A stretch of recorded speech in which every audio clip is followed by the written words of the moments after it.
Hey there, my name is Hydrogen Heather and I'd like to welcome you to today's experiment of the day. So happy Monday, it's March 30th and today's experiment is a homemade sundial. Super fun because your children can do this as they're mixing the remote school learning day with the scheduled breaks that you may have planned for them in between, because about once every hour we need to go check on this as we complete it through the day. So I hope it's been a great weekend for everybody and you're ready to dive in for a little bit of fun. You notice that it's a bit dark, and that is on purpose. We're very excited about our sundial, but if you are here in DFW, you know that today is very, very cloudy and overcast and windy. Definitely not ideal. So what we're going to do is show you how to do the experiment inside, but then hopefully as the sun peeks out in later days, we can all do this outside. So let's jump right in. The experiments the experiment materials are exceedingly simple. Really all you need is a large stick if you're doing this outside, but inside we're going to use a pencil. If you're outside, you may even need just a pile of mud that you can build around your stick to hold it up. And then you need a nice place where it's sunny that does not get any shade during the day at all. So I know when we do this, we are going to be doing it right out on our driveway in a place where that sun can go all the way around. So to simulate it inside, we're going to give each person a paper plate. So Nevaeh, you need a paper plate and a pencil. Olivia, one for you. And then of course I know that you are going to help your brother. And then I'm going to use one as well. Okay, so we're keeping it dark in here so that when we get to the part where we actually need some sunlight, we can create some very good shadows. And if you are outside, what I would suggest is just getting a big pile of dirt that your children can turn into mud. And then what we're going to use it for, actually I'll do mine first, is we're going to use that mud to hold our stick in place.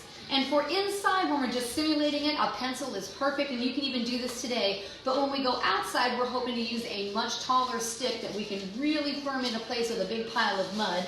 So I'm going to hand each one of you your ball of mud, and I'd like you to put that right in the middle of your plate. And then it's very sticky. This stuff is a nightmare. So here, I'll put a cloth here, and you can keep your fingertips clean as we go. I'm going to put this right here. Do I put it all the way in? Yep, put that pencil all the way in so that the clay holds it up. Good job, buddy. You've got it. Okay, now we can leave it. So now here's how this would play out. When the sun is shining, go out on the hour. So we started this video at 12 on the dot, and it looks like right now it's about 12:03, so we are close enough. And take a look at where the sun is. Or if you build these at 12, then go back out at 1 o'clock so that you're right on the hour. And then what we're going to want to do is you can either use rocks or chalk or whatever it is that you think is going to stay in place the best for a few days. And when you walk outside, look where the sun is casting a shadow. And right now that we know it's 12:03, so I'm going to look at where my sun is casting a shadow, and then I'm going to mark the time. So for me right now, there's my shadow. I'm going to go a fair distance out, however far my shadow is casting, and I'm going to write the number 12. So I'm going to shine a sun for the three of you, and then I want you to write the number 12 wherever that shadow is. And then be careful not to spin your plate. Keep it there. Let Nevaeh write number 12 there. How do you do it? There you go. It's a little bit tricky inside, isn't it? So there you go. There. Okay, now Olivia, you help Daniel? Okay, Daniel, well... Yeah, just go ahead and do it for him. Like 7. That's okay, so that's how you set up the experiment. But then, of course, I'm going to bring my children back inside after we make our real sundial on our driveway. I'm going to bring them back inside, have them do approximately an hour's worth of schoolwork, but then at 1 o'clock, we're going to go back out with our chalk, or if we're going to use stones to mark, we can do that as well. You can be as ancient or as modern as you like, whatever fits your fun pattern. But we're going to go out an hour later at exactly 1 o'clock, and we are going to see if indeed that shadow has moved. So let's say that we are an hour later. Oh, look at that, and the shadow of the sun has moved. So now we can put the number 1 because we know it's 1 o'clock.